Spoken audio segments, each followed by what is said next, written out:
everyone, and thank you for joining this HCP Live Peer Exchange video program, Advances in the Diagnosis and Management of Rare Disorders. My name is Dr. Abhimanyu Garg. I'm Professor of Internal Medicine and Chief of the Division of Nutrition and Metabolic Diseases in the Department of Internal Medicine at UT Southwestern Medical Center in Dallas, Texas. I have the privilege of moderating today's discussion. I'm joined today by experts with a wide range of experience in providing patient care. They are Ms. Elaine Cochran. She's a pediatric nurse practitioner, advanced diabetes management at the National Institute of Diabetes, Digestive and Kidney Diseases, Clinical Endocrinology Branch in Bethesda, Maryland. Ms. Patricia Furlong, she's founding president and CEO of Parent Project Muscular Dystrophy, PPMD, in Hackensack, New Jersey. Ms. Vanessa Rangel Miller, she's Vice President of Genetic Services, Patient Crossroads in San Mateo, California. Dr. Susan Winter, she's Clinical Professor of Pediatrics at University of California in San Francisco, Medical Director of Medical Genetics and Metabolism, Children's Hospital, Central California, and Medical Director, National Organization for Rare Disorders Medical Advisory Committee. Thank you again for joining us. Let's get started. In the segment one, we will take care of the issues which are common to all rare disorders. Rare disorders are defined in the United States as those that affect fewer than 200,000 people.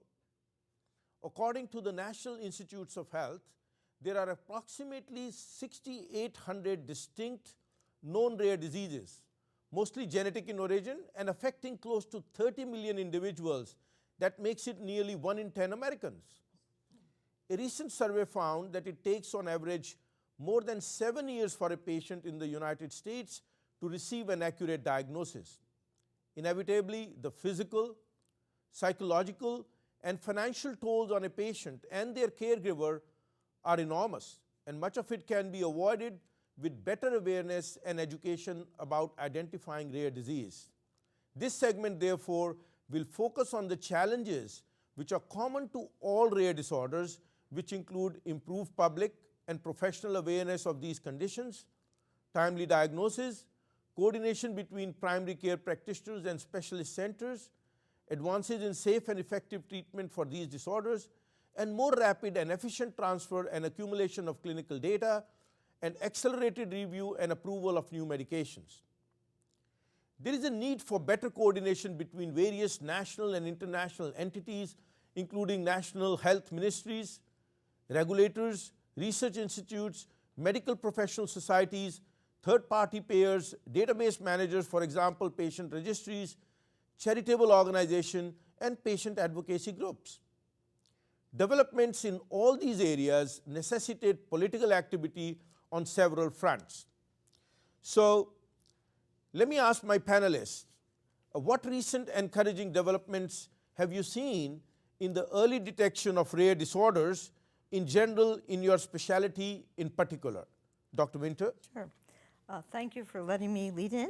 Certainly the most dramatic change, I would say, in genetics has been the ability to identify genetic mutations in our DNA. The technology that's expanded rapidly now allows us to scan the coding genome, the one that makes proteins, called the whole exome sequencing, and find diseases that really have baffled us for years for a way to diagnose them, and enabled us to basically come up with miraculous diagnoses in a few cases.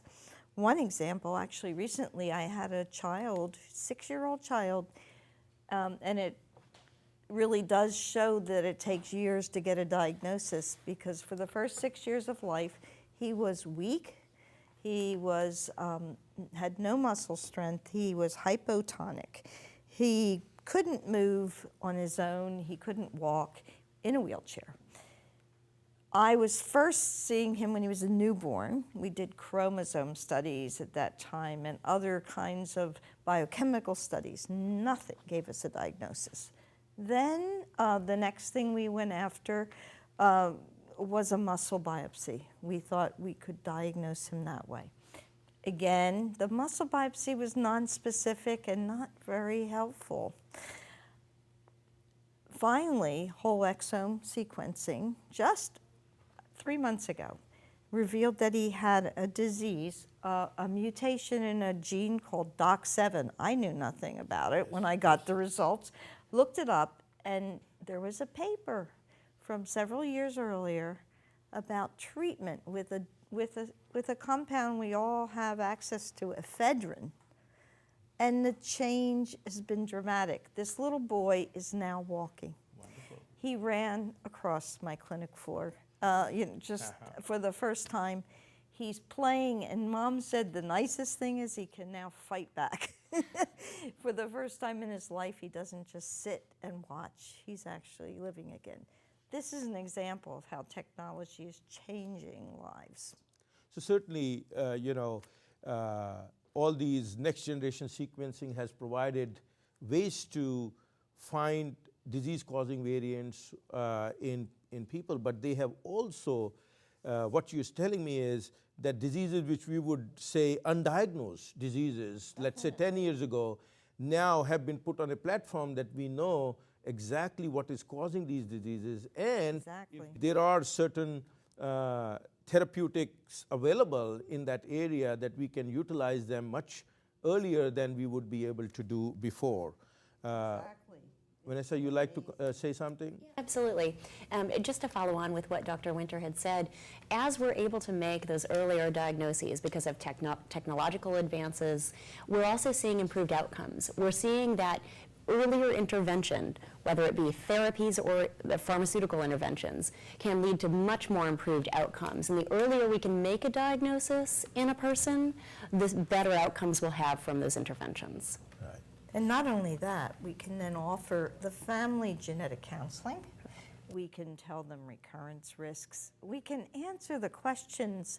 This was a new mistake in the gene. This mother had spent the first 6 years of this boy's life convinced it was something she had done in her pregnancy. And the tears just flowed from her eyes when I said, no, this was from the very beginning. It was just a mistake. So it's amazing what we can do just to alleviate guilt.